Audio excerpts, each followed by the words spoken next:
राजस्थान विधानसभा में राज्य बजट पर बहस के दौरान भरतपुर के विधायक और पूर्व मंत्री डॉक्टर सुभाष गर्ग ने भरतपुर के औद्योगिक विकास के साथ साथ अन्य कई महत्वपूर्ण मुद्दे उठाए हैं। विधायक डॉक्टर सुभाष गर्ग ने मुख्यमंत्री भजनलाल शर्मा का आभार भी व्यक्त किया है कि उन्होंने भरतपुर क्षेत्र के लिए बजट में कई बड़ी घोषणाएं की हैं। उन्होंने कहा कि भरतपुर संभाग मुख्यालय है, लेकिन यहाँ विश्वविद्यालय भी होना बहुत जरूरी है। विधायक डॉक्टर सुभाष गर्ग ने सदन को बताया कि एनसीआर और टीटीजेड में होने की वजह से भरतपुर में नई इंडस्ट्रीज नहीं आ पा रही हैं और जो पुरानी इंडस्ट्रीज हैं वे भी लगभग बंद होने के कगार पर हैं। उन्होंने कहा कि भरतपुर में आईटी हब बनाए जाने की जरूरत है, साथ ही यहां स्पेशल इलेक्ट्रॉनिक हब बनाए जाने की भी महती आवश्यकता है ताकि युवाओं के लिए रोजगार के अधिकतम अवसर पैदा हो सकें। उन्होंने कहा कि भरतपुर की बड़ी समस्या है यमुना का पानी। साल 1994 में 5 राज्यों के बीच यमुना जल समझौता हुआ था। इसके तहत डीग और भरतपुर जिलों को यमुना से 1281 क्यूसेक पानी मिलना था, लेकिन अभी तक सिर्फ 800 क्यूसेक पानी ही इन दोनों जिलों को मिल पाया है। विधायक डॉक्टर सुभाष गर्ग ने कहा कि पिछली बजट घोषणाओं के तहत आरबीएम अस्पताल में जल्द ही 10 सुपर स्पेशलिटी सेवाएं शुरू की जानी चाहिए। उन्होंने कहा कि ऊंद्रा, बरसो, गामरी सहित अन्य जगह प्राथमिक स्वास्थ्य केंद्र खोले जाने चाहिए। उन्होंने कहा कि हालांकि हाल ही बजट में भरतपुर के लिए 2 ग्रिड सब स्टेशनों की घोषणा की गई है, लेकिन जाटौली रतवान में भी एक जीएसएस मंजूर किया जाना चाहिए। उन्होंने पीपला गांव में अस्थायी पुलिस चौकी को स्थायी करते हुए भवन बनाए जाने की भी बात कही। विधायक डॉक्टर सुभाष गर्ग ने कहा कि जल जीवन मिशन के कार्य नगरीय निकायों और पंचायतों को सौंपे जाने चाहिए। साथ ही विश्वविद्यालय शिक्षकों की पेंशन संबंधी मुद्दा उठाते हुए डॉक्टर गर्ग ने सरकार से आग्रह किया कि शिक्षकों की मांगें सुनी जाएं।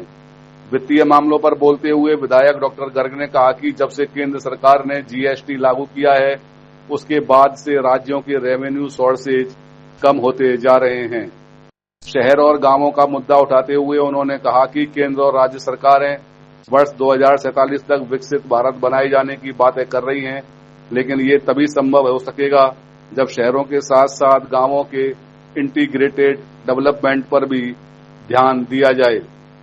नगरीय निकायों की आर्थिक स्थिति का मुद्दा उठाते हुए पूर्व मंत्री डॉक्टर सुभाष गर्ग ने कहा कि राजस्थान सरकार की इकोनॉमिक सर्वे रिपोर्ट के अनुसार नगरीय निकायों को अनुदान राशि 20% कम मिल रही है और इसे बढ़ाए जाने की आवश्यकता। आपको बहुत बहुत धन्यवाद बजट की चर्चा में भागने के लिए समय दिया। मैं सर्वप्रथम माननीय मुख्यमंत्री जी को धन्यवाद देना चाहूँगा।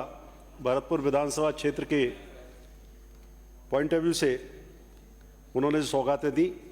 साथ ही एक अनुरोध करना चाहूँगा कि भरतपुर विधानसभा क्षेत्र के हिसाब से तो काफ़ी सौगातें दी हैं, लेकिन भरतपुर संभागीय मुख्यालय है और संभागीय मुख्यालय होने के नाते अभी भी भरतपुर विश्वविद्यालय के लिए तरस रहा है।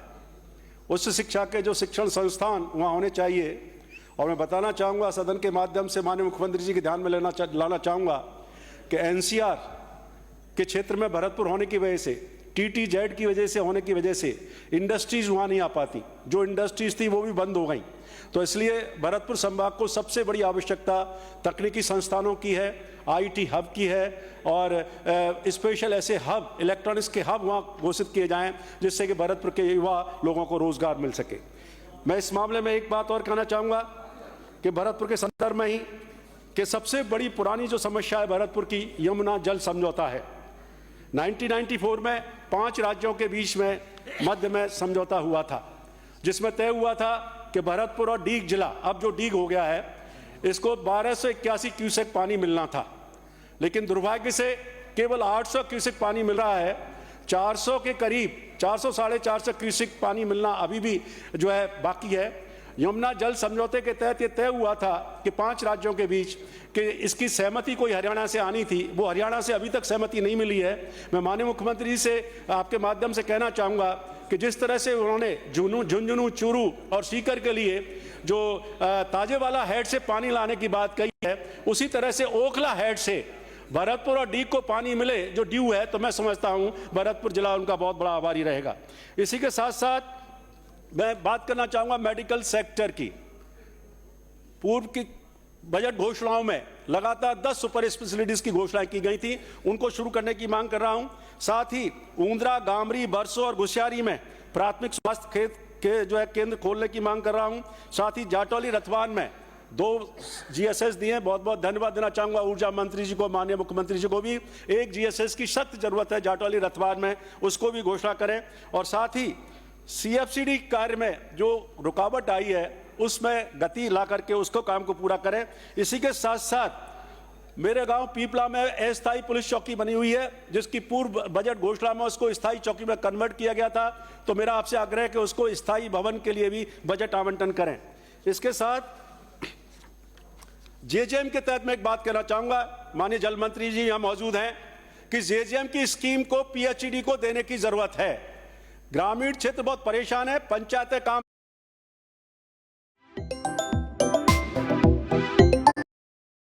नहीं कर पाती हैं। माननीय जल मंत्री जी का मैं ध्यान आकर्षित करना चाहूंगा कि उस JJM मशीन को एक निर्णय लेकर के हाई लेवल पर डिसीजन करा करके पूरे JJM के संचालन का काम पंचायत को सौंपा जाए। साथ ही मैं थोड़ा सा राज्य के संबंध में चर्चा करना चाहूंगा कि एक विश्वविद्यालयों की स्थिति आपके माध्यम से कहना चाहूंगा, पेंशन की बड़ी समस्या है।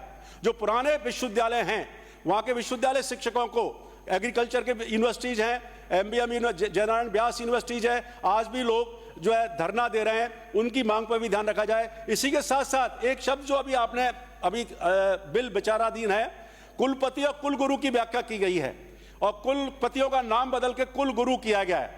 एक लेख अभी राष्ट्रदूत में छपा है, मैं उसका जिक्र तो नहीं करूंगा, लेकिन सरकार का मैं ध्यान आकर्षित करना चाहूंगा। कुलपति का मतलब क्या होता है, कुलगुरु का मतलब क्या होता है। कुलगुरु स्थायी होता है, कुलपति जो है अस्थायी होता है, उस पर भी ध्यान रखें। इसी के साथ साथ मैं स्टेट की स्थिति को और कहना चाहूंगा कि राज्यों की जो स्थिति है, एक वैश्विक एजेंडा हुआ था 2030 में, जिसमें एक दिया गया था कि भाई कोई पीछे ना छोड़ना, अर्थात किसी को भी पीछे नहीं छोड़ना है, विकास में सबको साथ लेना है। लेकिन प्रदेशों में स्थिति क्या हो रही है माननीय सभापति महोदय, स्टेट की फाइनेंशियल पोजीशन बहुत खत्म होती चली जा रही है। और जब से GST लागू हुआ है, सबने लागू किया, उससे राज्यों का स्कोप कम होता चला जा रहा है। और जो 14 में वित्त कमीशन ने जो रिकमेंडेशन की थी कि डिवोल्यूशन फंड में जो है 42% राज्यों को मिलना चाहिए, वो 41% मिल रहा है। तो मैं कहना चाहूंगा इस बात को वित्त मंत्री को उठाना चाहिए कि राज्यों को वो हिस्सा 41 की जगह 41 की जगह 42 मिले।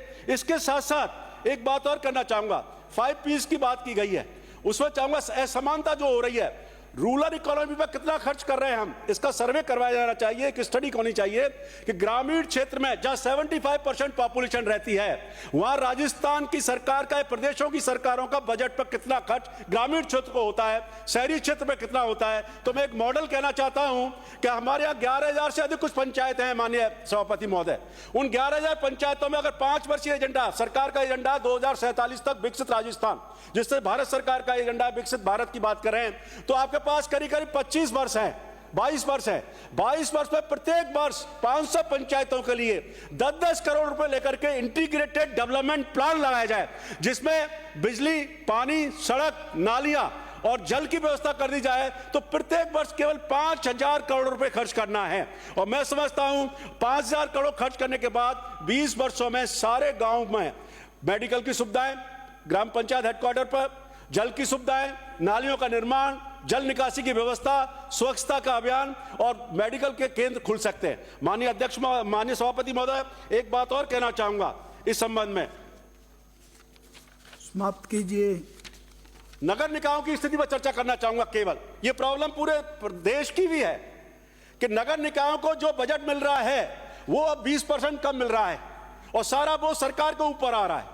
जो अनुदान मिलना चाहिए था वो अनुदान केंद्र से 20% कम मिल रहा है, 80% मिला है। ये इकोनॉमिक सर्वे ने, राजस्थान सरकार के इकोनॉमिक सर्वे ने कहा है। तो मेरा आपके माध्यम से आग्रह है कि निकायों की स्थिति को सुधारा जाए, ग्रांट्स की जो स्थिति है 20% उसको लिया जाए और निकायों को मजबूत किया जाए। अन्यथा ये नगर